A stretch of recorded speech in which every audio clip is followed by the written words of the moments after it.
Hi every one, welcome back.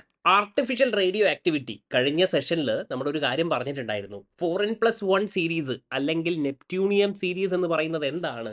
ഒരു artificial series ആണ് അല്ലെങ്കിൽ മാൻമെയ്ഡ് സീരീസ് ആണെന്ന് ഞാൻ പറഞ്ഞിരുന്നു. അപ്പോൾ എന്താണ് ഈ actually artificial series, artificial radio activity എന്നൊക്കെ പറയുന്നത്? So simply natural radio activity എന്ന് പറഞ്ഞാൽ they can only emit vote alpha beta gamma emission. അത് കൂടാതെ പോസിട്രോണും ന്യൂട്രോണൊക്കെ എമിറ്റ് ചെയ്യുകയാണെങ്കിൽ അതിനെയാണ് മക്കൾ എന്ത് പറയുന്നത്?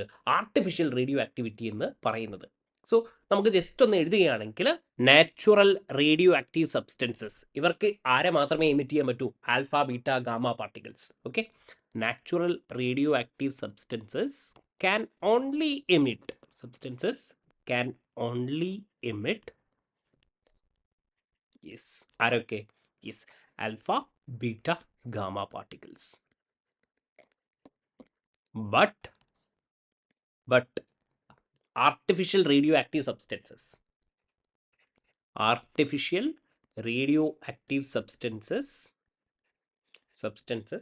can emit yes, positron, neutrons, etc. along with what? Yes, along with the alpha beta gamma particles. ഇതിനെയാണ് മക്കളെ നമ്മൾ ആർട്ടിഫിഷ്യൽ റേഡിയോ ആക്ടിവിറ്റി എന്ന് പറയുന്നത്. അപ്പോൾ ഇതുമായി റിലേറ്റഡ് ആയിട്ടുള്ള ക്വസ്റ്റ്യൻസ് എങ്ങനെയാണ് വരുന്നത് എന്നുള്ളത് നമുക്ക് നോക്കാം. അപ്പോൾ ലെറ്റ്സ് സേ ആർട്ടിഫിഷ്യൽ ആണല്ലേ. അപ്പോൾ ഞാൻ പറയുകയാണ്, ഇവിടെ നമുക്ക് എന്തുണ്ട്? ഒരു സ്റ്റേബിൾ ന്യൂക്ലിയസ് ഉണ്ട്. Okay, this is our stable nucleus. Yes, okay, yes. അങ്ങനെയാണെങ്കിൽ നമ്മൾ എന്ത് ചെയ്യുന്നു? ഒരു പാർട്ടിക്കിളിനെ കൊണ്ട് നമ്മൾ എന്ത് ചെയ്യുന്നു? ബൊമ്പാർഡ് ചെയ്യിക്കുന്നു. ഇതിനെയാണ് നമ്മൾ വിളിക്കുന്നത് പ്രൊജക്ടൈൽ പാർട്ടിക്കിൾ. ഓക്കെ, നമ്മൾ എന്ത് ചെയ്യുന്നു? ഇവരെ ഹിറ്റ് ചെയ്യുകയാണ്, ബൊമ്പാർഡ് ചെയ്യുകയാണ്. യെസ്, എന്നിട്ട് ഇവരെന്ത് ചെയ്യപ്പെടുന്നു? ഇതുകൊണ്ട് ഇവരെന്ത് ചെയ്യുന്നു? യെസ്, അൺസ്റ്റേബിൾ ന്യൂക്ലിയൈ ആയിട്ട് മാറുന്നു. This becomes unstable. Okay, yes. ഇനി ഇവർ അൺസ്റ്റേബിൾ ആണല്ലോ, അപ്പോൾ ഇവർക്ക് എന്ത് വേണം? സ്റ്റെബിലിറ്റി അറ്റൈൻ ചെയ്യണം. അങ്ങനെ സ്റ്റെബിലിറ്റി അറ്റൈൻ ചെയ്യാൻ വേണ്ടിയിട്ട് ഇവരെന്ത് ചെയ്യും? റേഡിയോ ആക്ടിവിറ്റി ഷോ ചെയ്യും. അതായത് ടു അറ്റൈൻ സ്റ്റെബിലിറ്റി, അതായത് ഒരാൾ വന്നിട്ട് ഇടിക്കുന്നു സ്റ്റേബിൾ ആയിട്ടുള്ള ന്യൂക്ലിയസിനെ, അപ്പോൾ ഇവരെന്താവുന്നു? അൺസ്റ്റേബിൾ ന്യൂക്ലിയസ് ആകുന്നു. ഇനി ഇവർക്ക് സ്റ്റേബിൾ ആകാൻ വേണ്ടിയിട്ട് ഇവരെന്ത് ചെയ്യുന്നു? To attain stability, yes, it shows what? Yes, shows radio activity. Okay, ഈ സ്റ്റേബിൾ ന്യൂക്ലിയസ് എന്ന് പറയുന്നത് എന്തായിരിക്കും? നാച്ചുറൽ ആണ്. ഓക്കെ, പക്ഷേ ഈ അൺസ്റ്റേബിൾ ന്യൂക്ലിയസ് എന്ന് പറയുന്നത് നാച്ചുറൽ ആണോ? അല്ല, ഇത് നമ്മൾ ഉണ്ടാക്കുന്നതാണല്ലേ, ബൊമ്പാർഡ് ചെയ്തിട്ട് നമ്മൾ ഉണ്ടാക്കുന്നതാണ്. അങ്ങനെയാണ് ആർട്ടിഫിഷ്യൽ എന്ന് നമ്മൾ പറയുന്നത്. അങ്ങനെ റേഡിയോ ആക്ടിവിറ്റി ഇവർ ഷോ ചെയ്യുകയാണെങ്കിൽ, unstable nucleus radio activity show ചെയ്യുകയാണെങ്കിൽ ഇവർ വീണ്ടും എന്താവുന്നു? യെസ്, സ്റ്റേബിൾ ന്യൂക്ലിയസ് ആവുന്നു. It becomes stable nucleus. Okay, ഇതിൻ്റെ കൂടെ ഇവിടെ എന്തുണ്ടാകും? യെസ്, കുറച്ച് ഒരു പാർട്ടിക്കിൾ ഇവിടെ എന്ത് ചെയ്യും? പുറത്തേക്ക് വരും. ഇതിനെയാണ് ഇജക്ടൈൽ പാർട്ടിക്കിൾ എന്നൊക്കെ നമ്മൾ വിളിക്കുന്നത്. ഓക്കെ, അതായത് ഇതിൻ്റെ ഭാഗമായിട്ട് ഇജക്ടൈൽ പാർട്ടിക്കിൾ ഉണ്ടാകും. ഇതിനെ നമ്മൾ ബി എന്ന് വിളിക്കുകയാണ്. ഇതിനെ നമ്മൾ എന്ത് വിളിക്കുന്നു? പ്രൊജക്ടൈൽ പാർട്ടിക്കിളിനെ എ എന്ന് വിളിക്കുന്നു. ഓക്കെ, അങ്ങനെയാകുമ്പോൾ ഇതിനെ ഞാൻ എക്സ് എന്ന് വിളിക്കുന്നു, ഇതിനെ വൈ എന്ന് വിളിക്കുന്നു എന്ന് വിചാരിക്കാം. നമ്മൾ ഇങ്ങനെ നൊട്ടേറ്റ് ചെയ്യും. ഇതിൻ്റെ നൊട്ടേഷൻ ഇങ്ങനെയാണ്. എക്സ് ഉണ്ടല്ലോ, യെസ്, എന്നിട്ട് എ വന്നിട്ട് വൈ ആകുന്നു അല്ലേ. എ ബൊമ്പാർഡ് ചെയ്യുന്നു അലോങ് വിത്ത് വോട്ട്? ബി. അപ്പോൾ ഇതിൻ്റെ ഓർഡർ നിങ്ങൾ മാറ്റി എഴുതരുത്. ഓർഡർ എന്തായിരിക്കണം? കറക്റ്റ് ഇങ്ങനെ തന്നെ എഴുതണം. ഈ എ എന്ന് പറയുന്നത് എന്താണ്? നമ്മുടെ പ്രൊജക്ടൈൽ പാർട്ടിക്കിളാണ്. ബി എന്ന് പറയുന്നത് എന്താണ്? Yes, ഇജക്ടൈൽ particle. ഓക്കെ, ഇതാണ് പറയുന്നത്. വൈ എന്ന് പറയുന്നത് നമ്മുടെ പ്രൊഡക്റ്റ് എന്ന് പറയാം അല്ലേ. Yes, product. നമ്മുടെ കെമിക്കൽ കൈനറ്റിക്സുമായി റിലേറ്റ് ചെയ്യുകയാണെങ്കിൽ ഇതെന്താണ്? ഇത് റിയാക്റ്റൻ്റ് ആണ്. യെസ്, ഇയാൾ റിയാക്റ്റൻ്റ് ആണ്. യെസ്, ഇതെന്താണ്? പ്രൊഡക്റ്റ് ആണ്. അങ്ങനെ നിങ്ങൾ ആലോചിച്ച് നോക്കുക. അപ്പോൾ ഇതുമായി റിലേറ്റഡ് ആയിട്ടുള്ളൊരു പ്രോബ്ലം നോക്കി നിങ്ങൾ ഇവിടെ നോക്കിക്കോളൂ. എന്താ കൊടുത്തിരിക്കുന്നത്? ആർട്ടിഫിഷ്യൽ റേഡിയോ ആക്ടിവിറ്റി കാണിക്കുന്നത് പോലെയാണ് ഇവിടെ എഴുതിയിരിക്കുന്നത് അല്ലേ. നോക്കി, തോറിയം 90-32 എന്തോ കൊടുത്തിട്ടുണ്ട് അല്ലേ. ഇതെന്താണ്? A B. അപ്പോൾ ഇവിടെ ഒരു വൈയും കൂടെ ഉണ്ടാകും. Okay, yes. അപ്പോൾ തൂറിയത്തിൽ എന്തോ സംഭവിക്കുന്നു. യെസ് 90 232. അപ്പോൾ പ്രൊജക്ടൈൽ ആരാണ്? നമ്മുടെ ഹീലിയമാണ്, ആൽഫ പാർട്ടിക്കിളാണ് 24. ഓക്കെ, എന്നിട്ട് നമുക്ക് എന്താണ് കിട്ടുന്നത്? Y കിട്ടുന്നുണ്ട് അലോങ് വിത്ത് 2 ന്യൂട്രോൺസ്. ന്യൂട്രോൺസ് എന്ന് പറഞ്ഞാൽ എന്തായിരിക്കും? 201 എന്നല്ലേ എഴുതുക. അപ്പോൾ വൈൻ്റെ അറ്റോമിക് നമ്പറും മാസ് നമ്പറും കണ്ടുപിടിക്കാനാണ് പറഞ്ഞിരിക്കുന്നത്. വളരെ സിമ്പിളായിട്ട് നമുക്ക് ചെയ്യാൻ പറ്റും അല്ലേ? നോക്കിയേ, മാസ് നമ്പർ ആകുമ്പോൾ ഇവിടെ എന്തായിരിക്കും? ലെഫ്റ്റ് സൈഡിൽ എത്രയായിരിക്കും? യെസ് പറഞ്ഞോ. 232 പ്ലസ് എന്തായിരിക്കും? 4 എന്തായിരിക്കും? 236. ഇവിടെ ഓൾറെഡി എന്തുണ്ട്? 2 ഉണ്ട് അല്ലേ? 2 ഇൻറ്റു 1 പ്ലസ് എക്സ് 236ന് ഇക്വേറ്റ് ചെയ്താൽ മതി. അങ്ങനെയാണെങ്കിൽ ഇതെന്തായിരിക്കും? 234 ആയിരിക്കും. ഇവിടെ 90 പ്ലസ് 2 92. ഓക്കെ, ഈ 92 234 എന്ന് പറയുന്നത് ആരാണ് മക്കളെ? യെസ്, യുറേനിയം ആണ്, നിങ്ങൾക്കറിയാമെങ്കിൽ. ഓൾറൈറ്റ്, അപ്പോൾ അത്രയേ ഉള്ളൂ ആർട്ടിഫിഷ്യൽ റേഡിയോ ആക്ടിവിറ്റിയെ പറ്റി സംസാരിക്കാൻ. ഒരുപാട് ക്വസ്റ്റ്യൻസ് ഒന്നും എക്സ്പെക്ട് ചെയ്യാൻ പറ്റാത്തൊരു ഏരിയ ആണ്. എങ്ങനെയായിരിക്കും നമ്മുടെ ഈ ഓർഡർ നിങ്ങൾ ശരിക്കും മനസ്സിലാക്കുക. നമ്മുടെ ആദ്യത്തെ stable nuclei A B, projectile and ejectile particle, അതേപോലെ തന്നെ വൈ ഫോം ചെയ്യുന്നത് വൈ ആയിരിക്കും എന്നുള്ളതും നിങ്ങൾ മനസ്സിലാക്കുക. ഇത്ര കാര്യമേ ഉള്ളൂ. ഈ ഓർഡർ നിങ്ങൾ മാറ്റി എഴുതരുത്. ഈ ഓർഡർ വളരെ ഇമ്പോർട്ടൻ്റ് ആണ്. A comma B. ക്ലിയർ ആണല്ലോ ആർട്ടിഫിഷ്യൽ റേഡിയോ ആക്ടിവിറ്റി. ഇനി നമുക്ക് സംസാരിക്കാനുള്ളത് ചോദ്യം വരുന്ന ഒരു area which is stability of nucleus.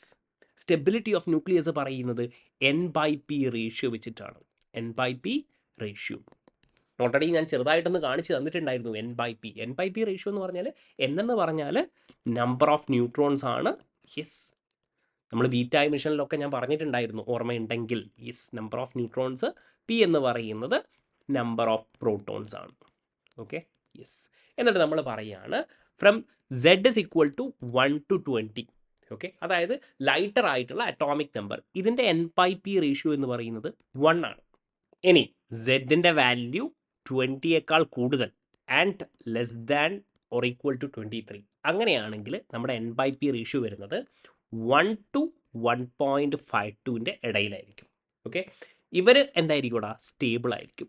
പക്ഷേ if Z is greater than 83, N/P ratio എന്ന് പറയുന്നത് വിൽ ബി ഗ്രേറ്റർ ദാൻ 1.52 ആയിരിക്കും. കോൺസിക്വൻ്റ്ലി ഇവരെന്തായിരിക്കും? They become unstable. ഓക്കെ, ഒരൊറ്റ കാര്യമായി മനസ്സിലാക്കേണ്ടതുള്ളൂ. N/P റേഷ്യോ 1.52നേക്കാൾ കൂടുതലാണെങ്കിൽ ഇവരെന്തായിരിക്കും? അൺസ്റ്റേബിൾ ആയിരിക്കും. അപ്പോൾ നിങ്ങളോട് ഇങ്ങനെ ചോദിക്കും, ഹെവിയസ്റ്റ് സ്റ്റേബിൾ ഐസോട്ടോപ്പ് ഏതാണെന്ന് ചോദിക്കും. Heaviest stable isotope. അപ്പോൾ അതിൻ്റെ എക്സാമ്പിൾ വരുന്നത് ബിസ്മത്ത് ആയിരിക്കും.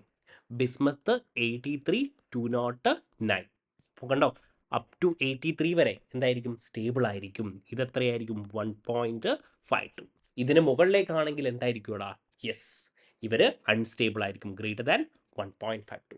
അപ്പോൾ ഈ N/P റേഷ്യോ വെച്ചുകൊണ്ട് നമുക്കൊരു ഗ്രാഫ് പ്ലോട്ട് ചെയ്യാം. നോക്കി, 1 to 20 ആണെങ്കിൽ N/P റേഷ്യോ എന്തായിരിക്കും? 1 ആയിരിക്കും. അപ്പോൾ നമ്മൾ എന്ത് ചെയ്യുന്നു? ഒരു ഗ്രാഫ് ഇങ്ങനെ പ്ലോട്ട് ചെയ്യണം. Straight line 1.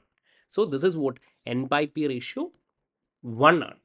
ഇനി കുറച്ച് കഴിഞ്ഞാൽ 20 കഴിഞ്ഞാൽ ഇതെന്താവുന്നു? 1 to 1.52 ആകുന്നു അല്ലേ? അപ്പോൾ ഇവിടെ ഇങ്ങനെ ഒരു ഡീവിയേഷൻ നിങ്ങൾക്ക് ഇവിടെ കാണാൻ പറ്റും. ഓക്കെ, യെസ്, ഇതാണ് നമ്മുടെ 1 to 1.52. ഇതിനെയാണ് നമ്മൾ എന്ത് വിളിക്കുന്നത്? സ്റ്റെബിലിറ്റി സോൺ എന്ന് നമ്മൾ വിളിക്കുന്നത്. This is called what? Stability zone. Okay, and ഇവിടെ നോക്കിയേ, ഈ 1.52നേക്കാൾ കൂടുതലാണെങ്കിൽ N/P റേഷ്യോ 1.52നേക്കാൾ കൂടുതലാണെങ്കിൽ ഈ റീജിയൺ ആയിരിക്കും. ഇനി N/P റേഷ്യോ ലെസ് ദാൻ 1 ആണെങ്കിൽ ഈ ഒരു റീജിയൺ ആയിരിക്കും. ഇനി നമുക്കൊക്കെ അറിയാവുന്നതുപോലെ എല്ലാവർക്കും സ്റ്റെബിലിറ്റി വേണം അല്ലേ? അപ്പോൾ സ്റ്റെബിലിറ്റി സോൺ എന്ന് പറയുന്നത് 1 to 1.52 ആണ്. അപ്പോൾ നിങ്ങളൊന്ന് ആലോചിച്ച് നോക്കിയേ, ഇത് ഗ്രേറ്റർ ദാൻ 1.52 ആണ്. അപ്പോൾ ഇവർക്ക് എന്ത് ചെയ്യണം? Yes, they have to decrease N/P ratio. Okay, അപ്പോൾ N/P റേഷ്യോ ഡിക്രീസ് ചെയ്യണമെങ്കിൽ എന്ത് സംഭവിക്കണം? നിങ്ങൾക്ക് ഓർമ്മയുണ്ടോ? ഞാൻ ആദ്യം പറഞ്ഞിരുന്നു ഇവിടെ. യെസ്, ബീറ്റ ഡീകെ എന്ന് പറഞ്ഞിട്ടൊരു സംഭവം ഞാൻ പറഞ്ഞായിരുന്നു അല്ലേ? Beta particle emission. N/P high ആയിരിക്കും.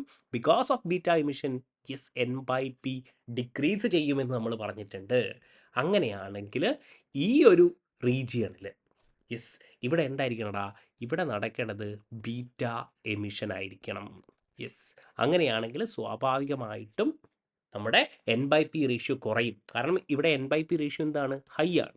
കുറഞ്ഞാൽ മാത്രമേ സ്റ്റെബിലിറ്റി സോണിലേക്ക് പോകാൻ പറ്റൂ.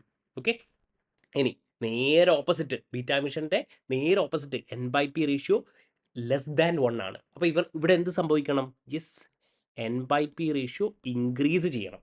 ഇൻക്രീസ് ചെയ്യണമെങ്കിൽ ഏത് എമിഷനാണ്? ഇതും നമ്മൾ പറഞ്ഞിട്ടുള്ള കാര്യമാണ്. ഇവിടെ നോക്കിയേ, യെസ്, പോസിട്രോൺ എമിഷൻ അല്ലെങ്കിൽ ബീറ്റ പ്ലസ് എമിഷൻ അല്ലേ? ഇവിടെ നോക്കിയേ, N/P റേഷ്യോ ലോ ആണ്. യെസ്, ഇത് കാരണം എന്തായിരിക്കും? ബിക്കോസ് ഓഫ് ദിസ് എഫക്റ്റ് ഇവിടെ എഴുതിയിട്ടില്ല, N/P റേഷ്യോ എന്താവും? ഹൈ ആകും. യെസ്, എഫക്റ്റ് അല്ലേ? യെസ്, അപ്പോൾ നമുക്ക് എന്ത് എഴുതാം? ഈ ഒരു ഏരിയയിൽ ഇവിടെ എന്ത് നടക്കണം? യെസ്, ഇവിടെ ബീറ്റ പ്ലസ് എമിഷൻ അല്ലെങ്കിൽ യെസ് പോസിട്രോൺ എമിഷൻ ഇവിടെ നടക്കണം. ഇത്രയേ ഉള്ളൂ കാര്യം. ഓക്കെ, അപ്പോൾ സ്റ്റെബിലിറ്റി ഓഫ് ന്യൂക്ലിയസിൻ്റെ ബേസിസിൽ നമ്മൾ ഒരു കാര്യമാണ് പറഞ്ഞിരിക്കുന്നത്, N/P ratio. N/P ratio 1 to 1.52 ഇതാണ് സ്റ്റെബിലിറ്റി സോൺ. ഓക്കെ, യെസ്, അതിൻ്റെ ബേസിസിൽ ലെസ് ദാൻ 1ഉം ഗ്രേറ്റർ ദാൻ 1.5 നമ്മൾ പറഞ്ഞു. അപ്പോൾ ഇവിടെ എന്ത് നടക്കണം? യെസ്, ഗ്രേറ്റർ ദാൻ 1.52 ആണെങ്കിൽ ബീറ്റ എമിഷൻ നടക്കണം. അതേസമയം ലെസ് ദാൻ 1 ആണെങ്കിൽ ബീറ്റ പ്ലസ് എമിഷൻ അല്ലെങ്കിൽ പോസിട്രോൺ എമിഷൻ ഇവിടെ നടക്കണം. യെസ്, അപ്പോൾ ഡയറക്റ്റ്ലി നിങ്ങളോട് ചോദിക്കും ന്യൂക്ലിയസിൻ്റെ സ്റ്റെബിലിറ്റി വെച്ചിട്ട് N/P റേഷ്യോ വെച്ചിട്ട്. അപ്പോൾ കാര്യങ്ങൾ കൃത്യമായി മനസ്സിലാക്കുക. ഇനി ഒരു കാര്യം കൂടെ വെച്ചിട്ട് നമ്മുടെ സ്റ്റെബിലിറ്റി പറയാൻ പറ്റും, സ്റ്റെബിലിറ്റി ആൻഡ് ഹാഫ് ലൈഫ്. അപ്പോൾ ഒറ്റ കാര്യമേ ഉള്ളൂ, ഹാഫ് ലൈഫ് കൂടുതലാണെങ്കിൽ എന്തായിരിക്കും? സ്റ്റെബിലിറ്റിയും എന്തായിരിക്കും? കൂടുതലായിരിക്കും. Okay, half life. Okay, let's say പറയുകയാണ് ഒരാളുടെ ഹാഫ് ലൈഫ് എന്ന് പറയുന്നത് 10 മിനിറ്റ് ആണ്, ഒരാളുടെ ഹാഫ് ലൈഫ് എന്ന് പറയുന്നത് 100 മിനിറ്റ് ആണ്. അങ്ങനെയാണെങ്കിൽ കൂടുതൽ സ്റ്റേബിൾ ആരായിരിക്കും? ഓഫ് കോഴ്സ് എന്തായിരിക്കും? 100 മിനിറ്റ് ഉള്ള ആളുകളായിരിക്കും. അപ്പോൾ അതാണ് പറയുന്നത്, ആർക്കാണോ ഏറ്റവും കൂടുതൽ ഹാഫ് ലൈഫ് അവർക്കായിരിക്കും സ്റ്റെബിലിറ്റിയും കൂടുതൽ. ഓക്കെ, ഇനിയുള്ളത് എങ്ങനെ ഹാഫ് ലൈഫ് കണ്ടുപിടിക്കും എന്നുള്ള കാര്യമാണ്. അപ്പോൾ ഒരൊറ്റ കാര്യം നിങ്ങൾ മനസ്സിലാക്കുക, റേഡിയോ ആക്ടിവിറ്റി എന്ന് പറയുന്നത്, radio activity follows first order kinetics. First order kinetics. Okay, yes. അപ്പോൾ ഇതുമായിട്ട് ഈ ഫസ്റ്റ് ഓർഡർ കൈനറ്റിക്സുമായിട്ട് റിലേറ്റഡ് ആയിട്ട് നമുക്കൊന്ന് പഠിച്ചു നോക്കാം. അതായത് ഇവിടെ ഇപ്പോൾ എ ഗിവ്സ് പ്രൊഡക്റ്റ് എന്ന് പറയുന്ന രീതിയിലാണെന്ന് വിചാരിക്കുക. അതായത് നമ്മുടെ കൈനറ്റിക്സിൽ. Okay, this is our kinetics version. Okay, ഇനി റേഡിയോ ആക്ടിവിറ്റിയുടെ വേർഷനിലാണെങ്കിൽ ന്യൂക്ലിയസ് എന്ത് ചെയ്യുന്നു? ഡീകേ ചെയ്യുന്നു. യെസ്, നമുക്കൊരു പ്രൊഡക്റ്റ് കിട്ടുന്നു, അല്ലെങ്കിൽ ഡോട്ടർ ആറ്റം കിട്ടുന്നു. ഓക്കെ, അപ്പോൾ എങ്ങനെ നമുക്ക് റേറ്റ് എങ്ങനെ ഡിഫൈൻ ചെയ്യാം? റേറ്റ് ഓഫ് റിയാക്ഷൻ നമുക്ക് ഇങ്ങനെ ഡിഫൈൻ ചെയ്തുകൂടെ? -dA/dt is equal to K into concentration of A എന്നുള്ള രീതിയിൽ എനിക്ക് എഴുതാൻ പറ്റും. കെമിക്കൽ കൈനറ്റിക്സ് ഓർമ്മയുണ്ടല്ലോ? യെസ്, ഇതേപോലെ ഇവിടെ ഈ DK rate -dN/dt is equal to, yes, ഇവിടെ ഈ K എന്ന് പറയുന്നത് എന്തായിരുന്നു? റേറ്റ് കോൺസ്റ്റൻ്റ് ആണ് അല്ലേ? Rate constant. പക്ഷേ ഇവിടെ ഉണ്ടാകുക നമ്മുടെ റേഡിയോ ആക്ടിവിറ്റിയിലേക്ക് വരുമ്പോൾ ഇവിടെ എന്തായിരിക്കും? ലാംഡ ആയിരിക്കും. അപ്പോൾ lambda is called what? Yes, DK constant അല്ലെങ്കിൽ വേറൊരു പേര് പറയും disintegration constant. Disintegration constant. Okay, yes. അപ്പോൾ ഇവിടെ കോൺസെൻട്രേഷൻ ഓഫ് A ആണ്, ഇവിടെ എന്ത് വരും? N എന്ന് വരും. ഓക്കെ, അപ്പോൾ സിമിലർ ആണ് ഫസ്റ്റ് ഓർഡർ കൈനറ്റിക്സ്. ആര് ഫോളോ ചെയ്യുന്നു? റേഡിയോ ആക്ടിവിറ്റിക്ക് ഫോളോ ചെയ്യും. അപ്പോൾ എനിക്ക് എങ്ങനെ എഴുതാം? Simply I could write -dN/dt is equal to lambda n എന്നുള്ള രീതിയിൽ എഴുതാൻ പറ്റും. നെക്സ്റ്റ് സ്റ്റെപ്പിൽ നമ്മൾ എന്ത് ചെയ്യും? Yes, -dN/n is equal to ഈ n ഇങ്ങോട്ട് കൊണ്ടുവരുന്നു, എന്നിട്ട് എന്ത് എഴുതുന്നു? Lambda t. ഞാൻ വേണമെങ്കിൽ എന്ത് ചെയ്യാം? ഈ നെഗറ്റീവിനെ ഞാൻ ഇങ്ങോട്ടേക്ക് കൊടുക്കുന്നു, -λt. Okay, yes. എന്നിട്ട് നമ്മൾ ഇൻ്റഗ്രേറ്റ് ചെയ്യാണ് N0 to N. Okay, N0 to N. അപ്പോൾ ഇവിടെ ഇൻ്റഗ്രേറ്റ് ചെയ്യേണ്ടത് 0 to T ആയിരിക്കും, -λt. Okay, λ/dt. N0 എന്ന് പറയുന്നത്, yes, N0 is defined as initial number of radio active nuclei. Okay, yes. ഇനി N എന്ന് പറഞ്ഞാൽ N0 to N ആണല്ലേ? അപ്പോൾ N എന്ന് പറയുന്നത് ഡീക്കേ ചെയ്യാത്ത nuclei, undecayed nuclei at time T. Alright, അപ്പോൾ നമ്മൾ എന്ത് ചെയ്യുന്നു? യെസ്, ഇൻ്റഗ്രേറ്റ് ചെയ്യുന്നു. ഡി എൻ ബൈ എന്നിനെ ഇൻ്റഗ്രേറ്റ് ചെയ്യുകയാണെങ്കിൽ നമുക്ക് എന്ത് കിട്ടും? Yes, L N N by N zero എന്ന് നമുക്ക് എഴുതാൻ പറ്റും അല്ലേ? Is equal to minus lambda T. അങ്ങനെയാണെങ്കിൽ എൻ ബൈ എൻ സീറോ എന്ന് പറയുന്നത് e raise to minus lambda T എന്ന് എഴുതാൻ പറ്റും അല്ലേ? അല്ലെങ്കിൽ I could write what N is equal to N zero e raise to minus lambda T. ഡയറക്റ്റായിട്ട് എന്നിൻ്റെയും എൻ സീറോയുടെയൊക്കെ വാല്യൂ തന്നിട്ട് നിങ്ങളോട് കണ്ടുപിടിക്കാൻ ചോദിക്കും, എന്നൊക്കെ കണ്ടുപിടിക്കാൻ ചോദിക്കും. എൻ സീറോ ലാംഡയുടെ വാല്യൂം ടൈമും തരികയാണെങ്കിൽ നിങ്ങൾക്ക് ഈസി ആയിട്ട് നമുക്ക് എന്ത് കണ്ടുപിടിക്കാൻ പറ്റും? എന്നിൻ്റെ വാല്യൂ, അതായത് what is it? Yes, undecayed nuclei at time T ഒക്കെ നമുക്ക് കണ്ടുപിടിക്കാൻ പറ്റും. ഇതുമായി റിലേറ്റഡ് ആയിട്ട് ഒരു പ്രോബ്ലം നമുക്ക് നോക്കാം. നോക്കിയേ, a radioactive sample contains N zero, initial number എത്രയാണ്? യെസ്, 1000 ആണ് അല്ലേ? എൻ സീറോ 1000 കൊടുത്തിട്ടുണ്ട്. യെസ്, ഡിസിൻറ്റഗ്രേഷൻ കോൺസ്റ്റൻറ്റ് അല്ലെങ്കിൽ ഡി കെ കോൺസ്റ്റൻറ്റ് എത്രയാണ്? 0.693 പെർ ഡേ എന്ന് കൊടുത്തിട്ടുണ്ട്. How many nuclei will remain undecayed after 2 days എന്നാണ് ചോദിച്ചിരിക്കുന്നത്. അപ്പോൾ നമ്മുടെ same equation N is equal to N zero e raise to minus lambda T ആണ്. എൻ സീറോ എത്രയാണ് മക്കളെ? യെസ്, 1000 ആണ്. ഇ റേസ് ടു മൈനസ് ഇതെന്താണ്? 0.693 ആണ്, പെർ ഡേ ആണ്. അപ്പോൾ ടൈമും ഡേയിലാണ് കൊടുത്തിരിക്കുന്നത്. അപ്പോൾ ഒന്നും കൺവേർട്ട് ചെയ്യേണ്ട ആവശ്യമൊന്നുമില്ല അല്ലേ? യെസ്, എന്തായിരിക്കും? ടൈം എന്താണ്? 2 ആണ്. സോ ബേസിക്കലി നമുക്ക് യൂണിറ്റ് ഒന്നും ആവശ്യമില്ല, കാരണം നമ്പറാണ് കണ്ടുപിടിക്കേണ്ടത് അല്ലേ? നമ്പർ എന്ന് പറഞ്ഞാൽ undecayed nuclei, number of undecayed nuclei. Okay, അപ്പോൾ ഇതെന്തായിരിക്കും ഇവിടെ? ഈ വാല്യൂ എന്ന് പറയുന്നത് യെസ്, ഇ റേസ് ടു ഈ ഒരു വാല്യൂ എന്ന് പറയുന്നത് 0.25 ആയിരിക്കും. Okay, yes, so that is 0.25 into 1000 എന്ത് വരും? Which is equal to 250. Undecayed nuclei എന്ന് പറയുന്നത് ഓപ്ഷൻ സി 250 ആയിരിക്കും. ക്ലിയർ ആണല്ലോ? യെസ്. പക്ഷേ ഇപ്പോഴും നമ്മൾ പറയാത്തൊരു കാര്യമുണ്ട് അല്ലേ? നമ്മൾ ഈ കാര്യങ്ങളൊക്കെ പറഞ്ഞു, നമ്മളൊരു റിലേഷൻ കണ്ടുപിടിച്ചു. N is equal to N zero e raise to minus lambda T എന്ന് പറഞ്ഞുകൊണ്ട് എൻ എന്താണെന്നും എൻ സീറോ എന്താണെന്നും ഒരു പ്രോബ്ലം ഒക്കെ നമ്മൾ ചെയ്തു. ഇതൊരു ടൈപ്പാണ്, പക്ഷേ ഒരു ടൈപ്പ് പ്രോബ്ലമാണ്. ഓക്കെ, പക്ഷെ ഇപ്പോഴും നമ്മൾ പറയാത്തൊരു കാര്യമുണ്ട്. നമ്മൾ ഈ സെഷൻ തുടങ്ങിയത് സ്റ്റെബിലിറ്റിയെ പറ്റി പറഞ്ഞുകൊണ്ടായിരുന്നു. സ്റ്റെബിലിറ്റി എന്ന് പറയുമ്പോൾ ഹാഫ് ലൈഫ് നമ്മൾ കണ്ടുപിടിച്ചോ? ഇല്ല. ഓക്കെ, അപ്പോൾ ഇനി നമുക്ക് എന്ത് കണ്ടുപിടിക്കണം? Half life. ഇനി അടുത്ത ചോദ്യം, ഹാഫ് ലൈഫ് കണ്ടുപിടിക്കാൻ വളരെ ബുദ്ധിമുട്ടാണോ? അല്ല, സിമ്പിൾ ആണടാ. നോക്കൂ, ഹാഫ് ലൈഫ്. കാരണം എന്താ? ഇവിടെ നമുക്ക് ഓൾറെഡി ഒരു റിലേഷൻ കിട്ടിയിട്ടുണ്ട് അല്ലേ? L N N by N zero, L N N by N zero is equal to minus lambda T. Clear ആണല്ലോ? ഇനി ഞാൻ ഈ മൈനസിന് ഇങ്ങോട്ടേക്ക് കൊണ്ടുവരുന്നു. എങ്ങനെ? നോക്കിക്കോളെ. അപ്പോൾ ഞാൻ L N N zero by N is equal to എന്തെഴുതാം? Lambda T. ഇനി ഹാഫ് ലൈഫിൽ when T is equal to T half, എന്നിൻ്റെ വാല്യൂ എന്താവുമടാ? എന്നിൻ്റെ വാല്യൂ എൻ സീറോ ബൈ 2 ആവുമല്ലോ. നമ്മൾ കൈനറ്റിക്സിൽ പറഞ്ഞ അതേ കാര്യം. അപ്പം ഞാൻ എന്ത് ചെയ്യുന്നു? ഇവിടെ സബ്സ്റ്റിറ്റ്യൂട്ട് ചെയ്യാണ്. L N N zero by എന്നിൻ്റെ അടുത്ത് എന്ത് ചെയ്യുന്നു? N zero by 2 is equal to എന്ത് വരുവാടാ?